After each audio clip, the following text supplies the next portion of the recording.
Al ballarım, men sizlerge көрсетейін қазақтың дәстүрі оюларды, құрақ көрпелерді.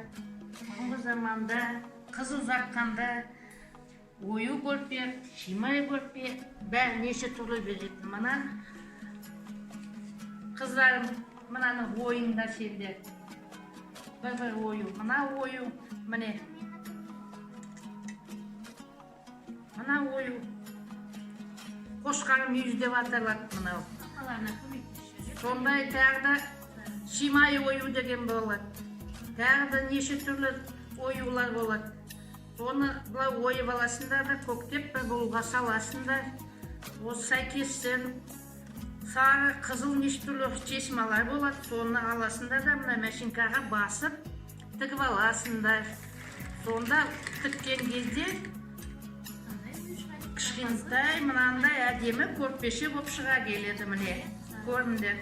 Құрастырып осылай тігіп алуға болады міне көрпені. Ал мен қыздарым кәне ойдыңдар ма кәне?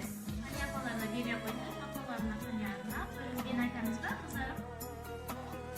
Ой, молодцы, міне мен қыздарым да шебер міне қошқар мүйіз оюды ойып шығарды бұлар. Апасы, қыздарым, сізге арнап Ой, молодец, кәнекей шыққаңдар. Мен тыңдайын.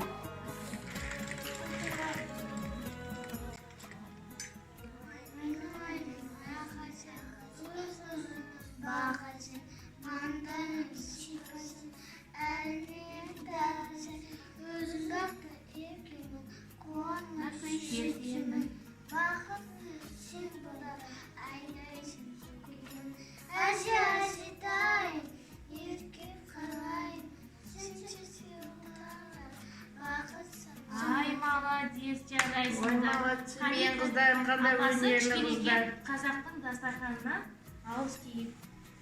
Кәне Жайға сайып кәне дастарханға. Кәне бұлтан отыра ғой. Кәне. Қазақтың ұлттық тағамынан кішкене ауыз киіп.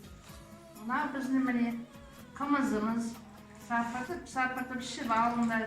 Мынау ақ құртымыз біздің қазақтың дәстүр тағамы. Бәрі ақтан жасалған. Бәрі ақтан жасалған. Мынау қоспамыз, мынау майымыз бар міне.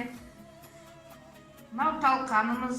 Міне дастарханға. Баушағымыз бар бүгін. Апасы. Ал кәне батар кім қайрат мен қыздарым кәне.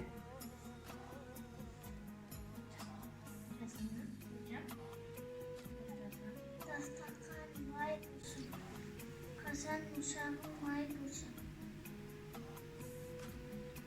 Түр сай болсын, көңілің көп. Әумин. Дастархан май болсын, май қайболсын. Жоқ болсын. Аумин.